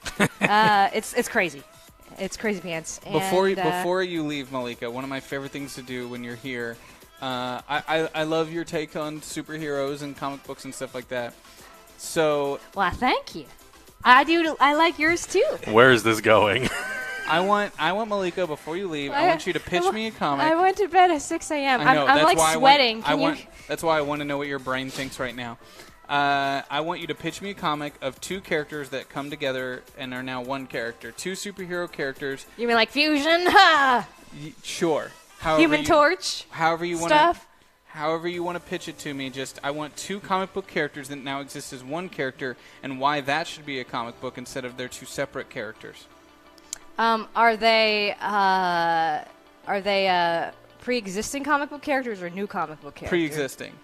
Give Oh, me two F. superheroes, mash them together. Wait, do they have to be superheroes? No. Okay, here, guys. I'm only I'm some feeling water. very American. I don't know if you saw my Twitter. I've had some angry tweets about some American rights and stuff earlier yesterday, this week. I don't remember. So this is what needs to happen, guys. We need to take somebody like Al Gore and Donald Trump. Hold on. Hear me out. Hold Hear on, me hold on. out. I said comic book characters. We can make comic. Have you seen Donald Trump, the anime character? I mean, yeah, I've seen this show up in Asian media. Yes. This is why I live here. How is this? Representation. Yes, it's an Asian media. All right. So I feel like the American political kind of world is the stage. It could be like wrestling, okay? These people are larger than themselves. They're like characters, right? We've made so many caricatures of these people. They could be like superheroes. There's parody music videos and stuff of them already in this role. But could you imagine if the left and the right just went fusion? Ha! Would they implode?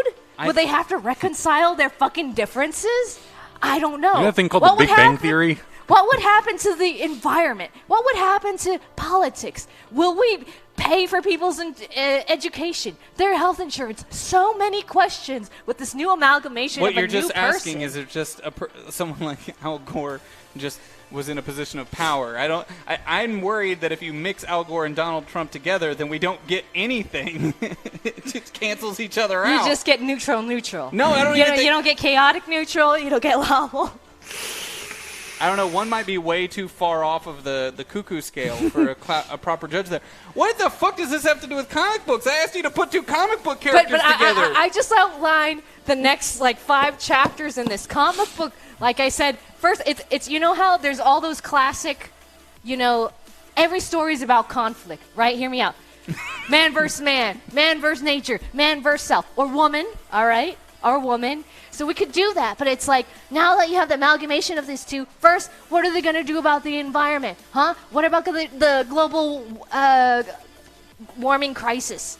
The plastic in our oceans. Come on, people. You just keep bringing up things that you just want people to take care of, that are things that Democrats are saying is an issue, but Republicans are saying are not. But you're saying if they join together, all of a sudden those things will be solved.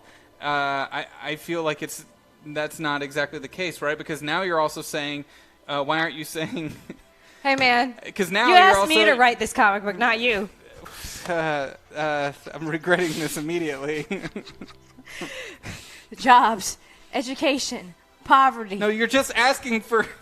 vaccines. Guys, this is why I live here. I love it every day of my life. It's a beautiful thing. You, Are we going to help people with you're malaria or you're not? only talking about things on one side of the aisle. You're not talking about things you would get on the right side of the aisle. Yeah, that would the be coming jobs over. part, small businesses, Okay. economics. So what happens to women's bodies? Well, with amalgamation of, what are we going to call him? Gore Trump? I don't want to call it anything, Malika. I don't want to validate this idea. I don't want to give any credence to this at all. Donald Gore? I love how Amir's like, I gotta The go. amalgamation of Donald Gore.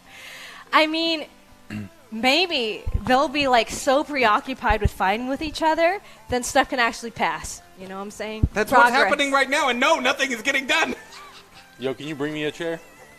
What did you want me to say? Oh, somebody with the power. I of- asked you about comic books. I said, what are two comic book characters that you would merge together and it would make the? Then you got the thing.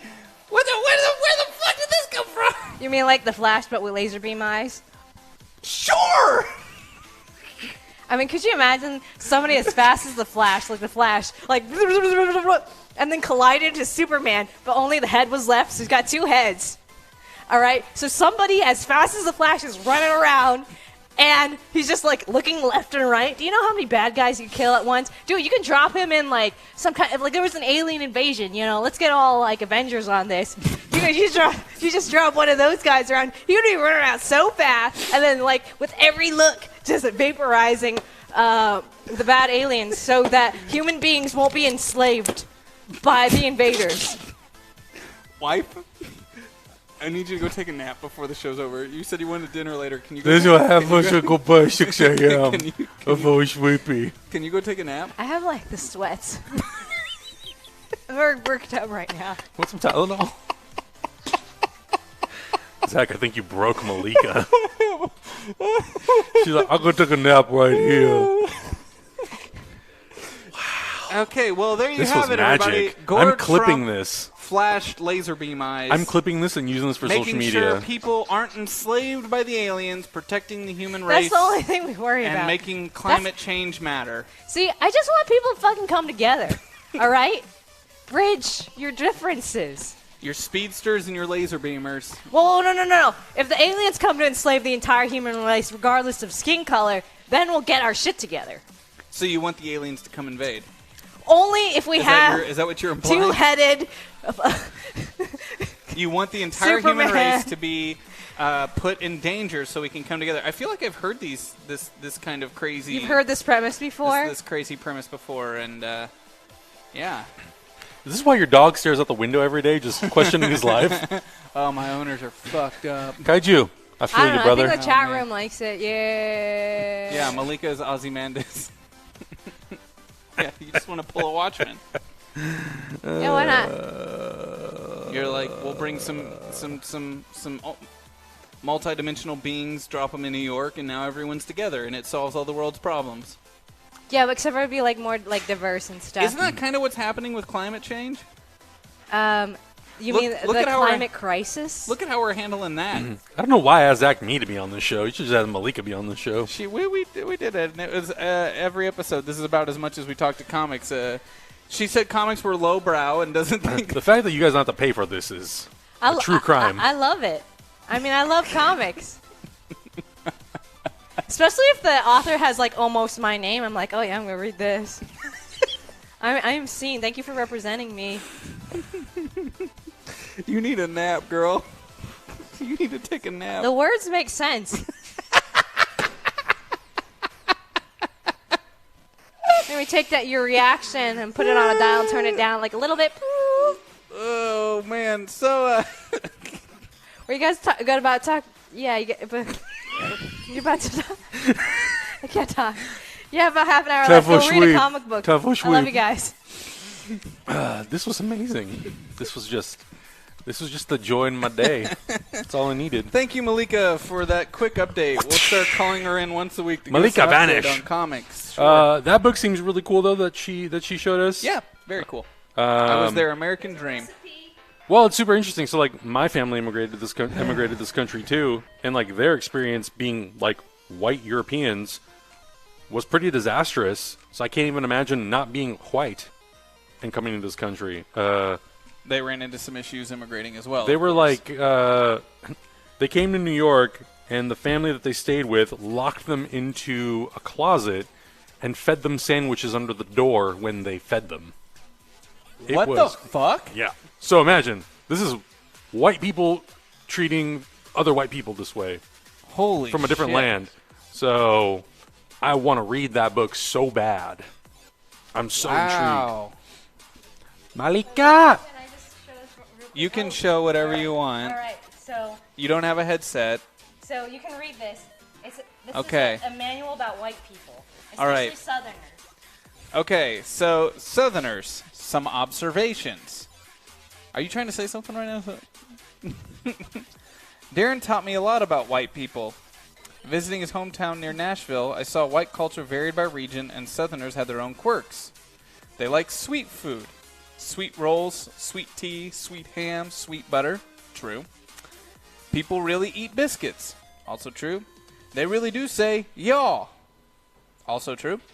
They say sir and ma'am. I call you ma'am at least twice a day, and I always catch myself, and I think, why am I calling my wife ma'am? I don't know why I'm doing that.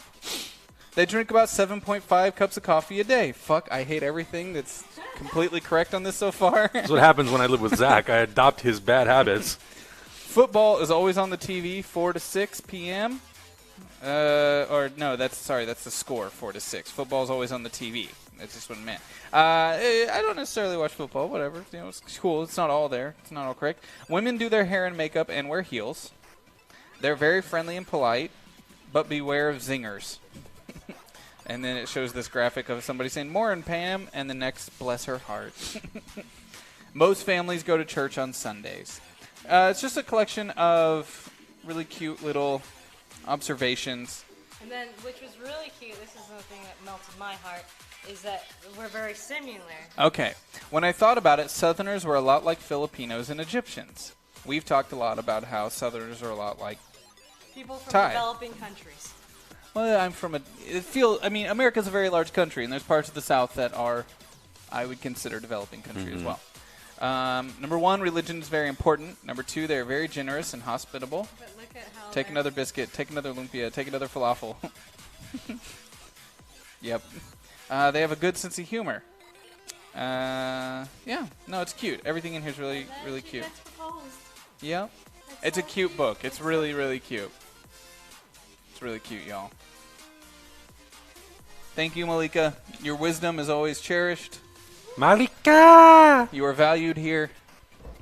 Come by any time and talk about superheroes and comic books. She's going to beat you with that book later. I'm not talking about that. I'm talking about your bullshit political joining of the thing. What the fuck? Where did that come from? Malika, is that water? I'm suspect. Okay. That So, was amazing. Moving on, there's some more books to talk about. There were a couple more here. Thank you, Malika.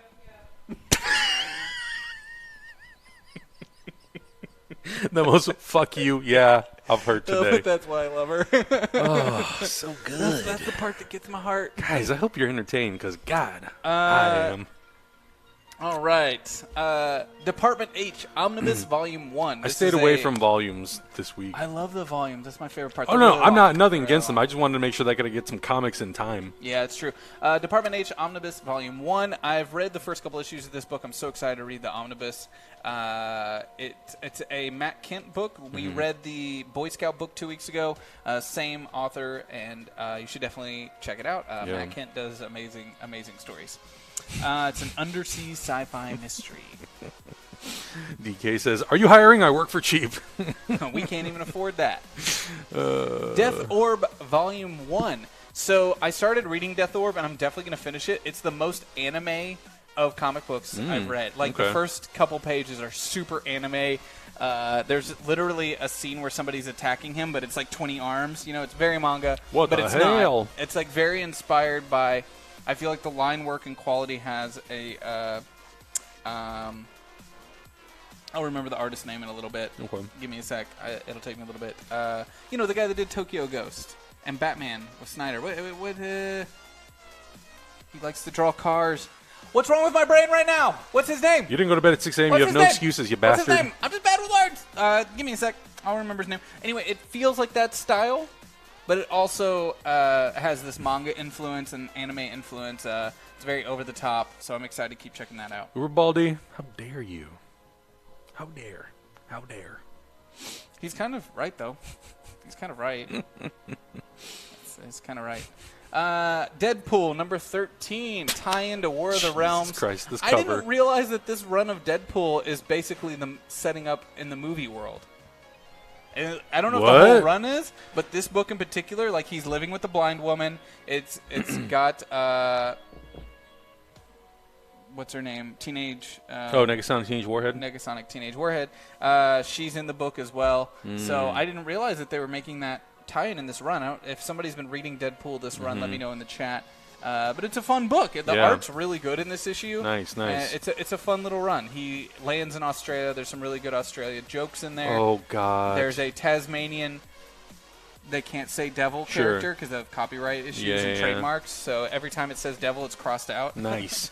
I would love, with crazy batshit stories like this, man, I wish we could have Ryan Reynolds just read a comic book, like do it as an audiobook. Right. That'd be so good. Why don't you talk about Deceased? Ooh, I number 2? loved this. Yo, so you bought me the first issue of Deceased, and I had not read it yet. With so the I was, alternate cover? Yeah. So with the Pennywise-looking cover. So I was like, you know what? Perfect. I'm going to, I got a little treat coming. Thank You doing the do? so Are you going to do the do? Appreciate it. Are you doing the do right now? I'm going to do the do once I explain this. So before reading issue 2, I wanted to go back and I wanted to have the context of issue 1. Issue 1 is crazy. Cyborg gets kidnapped by Darkseid. He's taken back to Apocalypse, and they're trying to use the apocalyptic technology within Cyborg to create the anti-life equation. They scramble up the equation a little bit, and things go batshit crazy. All the people on Earth who have access to technology are turned into these like hounds that just want to like eat and just destroy.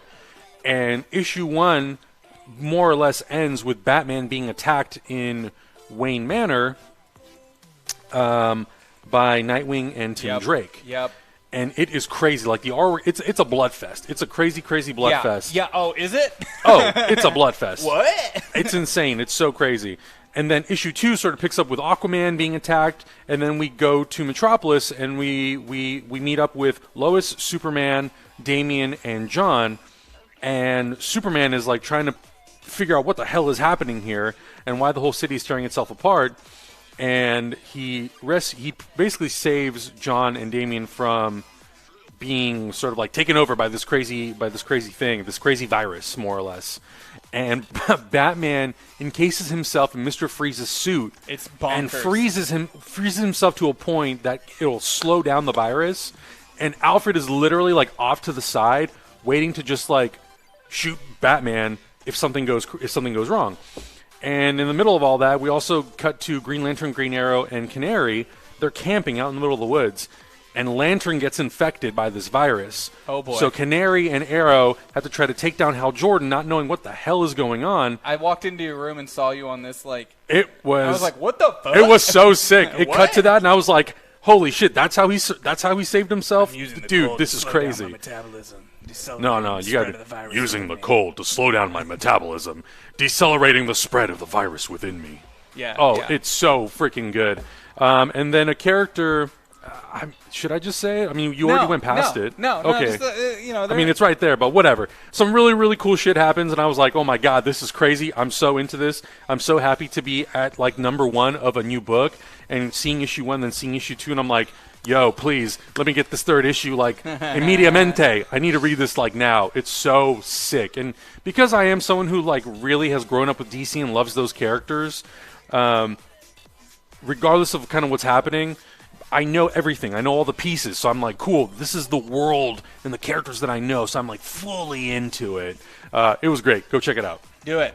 I'm going to blaze through these next couple because I do want to read the first couple pages of that book with you all. So we're going to knock it out there really quick. New issue of Cosmic Ghost Rider Destroys Marvel History. I will read this and get back to you. Criminal number 5. Also read this and get back to you. Birthright number 36. Fucking amazing. Love me some Birthright. Birthright's one of my favorite books on the stands. Black Cat number 1. Decent story. Decent work in regards to the pencil work that set up the compositions, but the line work and the coloring was really subpar. Made me feel like Marvel didn't put a super lot into this, and maybe they had too quick of a deadline because it looks a little rushed, and I want to see these artists get some more time on the book. You read this one, Batman? Read this, 13 issues away from the end of Tom King's run on Batman. Don't start issue 72 like I did because, holy Jesus Christ, I did not know what was happening. All I saw was Bane and Batman going at it again, intercutting between some of the villains, and someone is narrating the story. I don't know who. They don't really reveal it. It was good, but I think like you can't go into 72 and be like, oh, context. Like, nope. Yeah. But the art's really good, and I'm very interested to see like what the hell is happening in the story. So check it out. All right. Did you get a chance to read Adventures not. of Super Sons? I did not. All right. So I read almost every book last week that I didn't get a chance to read and told you I was going to read and report back to you, but we're kind of running out of time here. And I think I would rather jump in and check out a book with you all and make you realize that you should go pick it up and check it out. So we're going to do that really quick. I'm going to pull up. We definitely got to change the soundtrack, though. Yeah. I know we've already done the Stranger Things soundtrack on the show before, but we? sometimes I don't think with it's you and me. perfect. Have we not? I don't think so. I know you were listening to it Oh, earlier I today. did it for Paper Girls when Malika and I read Paper Girls because it's so good. So let me pull that up really quick. Also, thank you for the compliments on the voice. Anytime there's an opportunity for us to do, or when we did script read-throughs and I got to play Batman, always use Kevin Conroy Batman because that's the best. That's your Batman. That's what I can do. Oh, yeah. We're going to get into it. So, we are going to be reading Die, Volume 1. We're probably only going to get through the first issue of the book, but hopefully it sells you on the book. I was super into it. Hopefully you all enjoy it. For all the people watching on YouTube and Facebook, this is the part of the show where we check out a new comic book, read it together, do some voices, have some fun, and explore a new world together. Hopefully you're enjoying the show and all the crazy stuff we were talking about. Please keep the conversations going in the chat. I know it's harder for us to talk about other things when we're reading the book, but talk to each other. Make friends. You're all like-minded individuals. Okay. All right, let's get into it. Die, Volume 1, Fantasy Heartbreaker, right? The soundtrack's so good. I'm going to go back to... Can't wait for Season 3. July 4th, baby. Oh, God, Black Mirror's out right now. Sidetrack! Sidetrack! Sidetrack. Okay, all right. Volume 1, Fantasy Heartbreaker.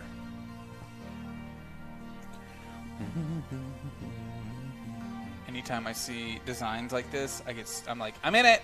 Give me that Hickman shit. D-I-E, die. Digging the art. Very good. Art's freaking great. 1991. Okay, we'll do it like this because I know text is a problem for you. Look, I'm blind, okay? Fuck you. Solomon was my best friend. We shared a birthday. We always had a party around his house. It had 2 bathrooms. Back then, I couldn't imagine why any house would need 2 bathrooms. It was our 16th. We didn't know what to do. Balloons and cake were for kids. The pub needed ID. Solomon had an idea. I can run a game, he said. You know, a birthday party. We laughed and agreed, but we had no clue. Oh, hello, Dominic. And you've brought Angela. Goodness me. Is she joining the big boys today? It's hard to think of Solomon's mom now. Back then, I didn't think of her at all. I just viewed her as a bourbon biscuit dispensing machine, and the only person outside my family to use my first name. Angela came because she was distraught after the dog died. I stopped her wailing by saying she could come. Can I be a cyberpunk? Maybe, for the last time, Angela. I have no idea what we're playing. I'd have been a better brother if I hadn't. If I hadn't treated her like a friend, I'd have saved her from all this. Hmm? Hey, hey, at last, Ash makes his entrance! Plus, in her debut appearance, Ash's smoking sister. Chuck, not actually American for all his pretensions, John Belushi in Animal House with the Coke swap for Sherbert. Chuck, will you please give it a rest? Matthew, smart, painfully quiet, the one black kid in Midland's metal crowd. Even before his mom died, the most depressed of us all. I've become better friends with him since then, as I've been seeing less of Soul. Soul's absence was primarily because of Isabel. She was new to the school, and they started dating. Well done, Gaylord of the Ass Rings. Can't even stand up for your sister. Sit down. Sooner we start this, the sooner we can stop. Isabel. French, adopted, aggressively bilingual, aggressively everything. Never gave the impression of wanting to game, but played anyway. And Soul. You won't want to stop. Even you, Izzy. This is something I've made for Ash to celebrate his 16th. It's kind of a fantasy game? So I feel like this character's targeting me. The way he speaks and the fact that it basically drew my 18-year-old face. It's kind of bothering me. I feel like you should be reading this then. I feel attacked. All right, fine, I will. But I feel fucking attacked. You dork. It was 1991, and we were arrogant RPG elitists. Plus a younger sister who really wanted to be a cyberpunk. You can imagine how well that went down. Guys, you don't get it. It's not some piece of shit or piece of D&D off-the-shelf shit in a box. This isn't a dungeon bash. This isn't 10-foot by 10-foot rooms of orc genocide bullshit. This is Thomas Covenant. This is RPG Watchmen. Hell, this is Gormenghast. I can see my copy of Gormenghast from here, and it hasn't moved since I loaned you it. I bet you haven't even read the blurb, you faker. You have no idea how good this will be. This is fantasy for grown-ups. Yeah, all right, chat. I get it now. Yeah, this is definitely... yeah, Zach indeed. Zach so called out. I feel targeted! And we were sold. Because we were deluded enough to think that that's what we actually wanted. We each got a sheet to develop our character. Guided freeform. Selecting abilities and personalizing them. Anything was permissible, if not always advisable. I couldn't believe Saul had made this. He was always the golden child, but it was something else. I loved it. I loved that he made it for me. Part of me still does. Okay, everyone done? Now, for the special sauce. The dice. Tell me about yourself. This is you. Fucking stupid. Leave me alone. Are you getting money for this? No. My character, kind of a diplomat with teeth. She's like a cross between Cleopatra and Machiavelli. Nice. You're the dictator. This is the only D4 in the game. It's yours. It's kind of a magical warrior? Turning emotions into power. It's pretty metal. Or goth even. Okay, it's both. Grief Knight. This is the only D8 in the game. It's yours. I'm a cyberpunk. Of course, you are Neo. D10, the only one. Oh god, I'm going to hell. I'm some kind of atheist with gods for pets. Naughty girl. Godbinder. The Solidarity D12. It's yours. I kind of picked up some random abilities. I'm just here to have fun. Of course, you are, fool.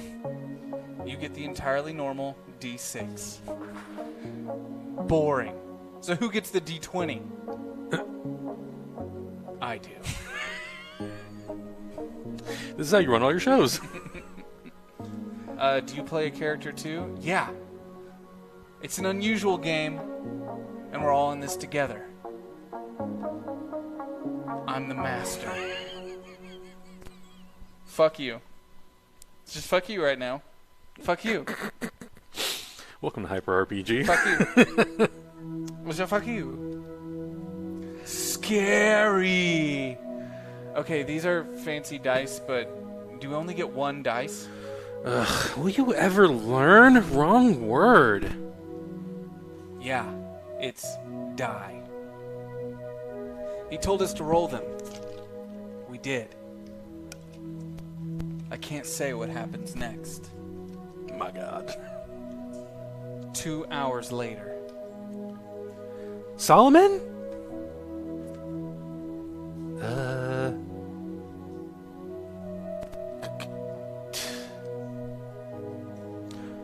Solomon? What the fuck? 2 years later. Yeah! Son of a bitch! Woohoo!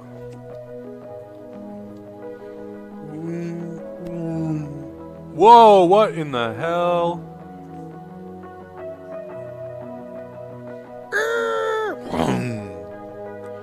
What the hell are you thinking? We're sorry. We were lost. What the fuck is happening? Wait, were you on the telly? You're the kids who disappeared, the Stafford Six. But there's only 5 of you. Who's missing? Wait, where's her arm? What happened to you? What the fuck is happening? I can't say. Happy birthday, Dominic! 25 years later. What? What the fuck is great. happening right now? This is so good. Fuck, we can't say. They can't say. We're not allowed to know. We're not allowed to know. This is fucking great. And that's all you're getting. Promise. Thank you. Sophie had thrown a party when I turned 40. I didn't take it well. After all these years, she's finally learned that her husband actually means when I say I don't want to fuss. I still feel ashamed and ungrateful. I should be better by now. I just don't like presents. Oh, because his birthday a while back, something fucked up happened. It's been 27 years, Dominic. Please. After all this time, show a mother some mercy. I have no hope. I just want to bury Solomon before they bury me. This shit's dark. I can't say anything. You always were a terrible child. You were never good enough to be his friend. Is that still me? You can play the woman. Okay. You get mixed up. You can't do this again. I'm sorry, but he must be dead. Don't you think if Dominic was able to speak about it, he would? We don't want to call the police again, but we will. Please go. Presents are just reminders with a makeover. And there's no good reminder. Look at the scars on his chest! Angela's the reminder I don't avoid. That living regret. Even with her, I would normally see her on a birthday. But with her life right now, I have no choice. She left Rupert for Susan. It became all too real for Susan. Susan left Angela. Rupert won't have Angela back. An ongoing ugly divorce with a side order of a custody battle. And on top of all that, it looks like she's going to be laid off when her game ships. After everything. I can't understand how she can be a coder. I asked her once. By typing very slowly, she said, waving her stump, and I forced a smile. I try to look on the bright side, but it's so dark. It's a mess, and it's all my fault. Can you give me a bright side, Dominic? Soul's mom leaves you alone mostly. I say it, and I regret it. And we have wine. I deflect. To wine and a minimum of harassment. I'll drink to that, bro. The Ash Party, yes? This was delivered earlier. At a bar? What the fuck? Hey. Yep, that's how I was looking at it. Oh. Happy birthday.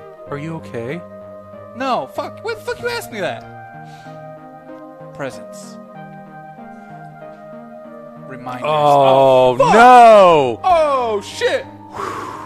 Bro, that is brutal. Shit. Okay, what's going down? Who brought it here? Was it an old woman? Late 60s, early 70s? Oh, God, no, it can't be. It was on the doorstep. I thought the postie left it. Are you okay? What the hell's wrong with you? I can't say. Dominic, do you think it's his? What are we going to do? This artwork is... So good. Oh my God.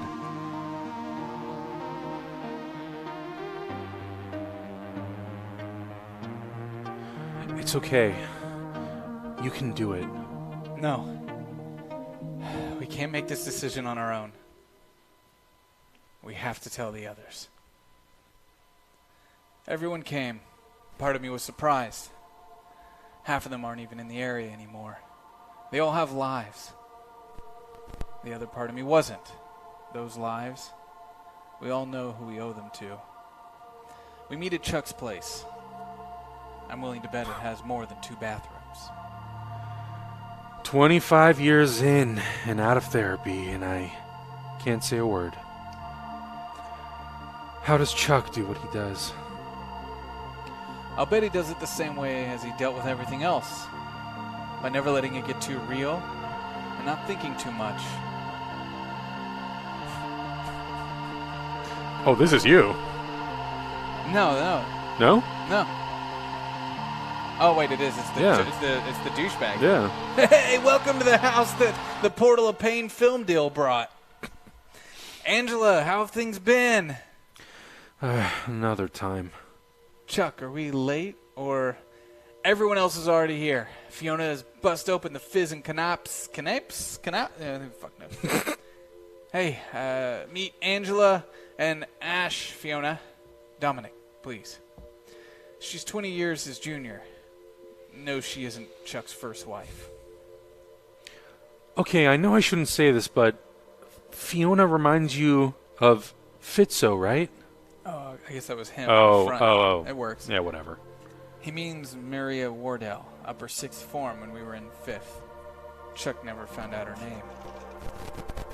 That I did just makes us slightly different strains of hormonal creep.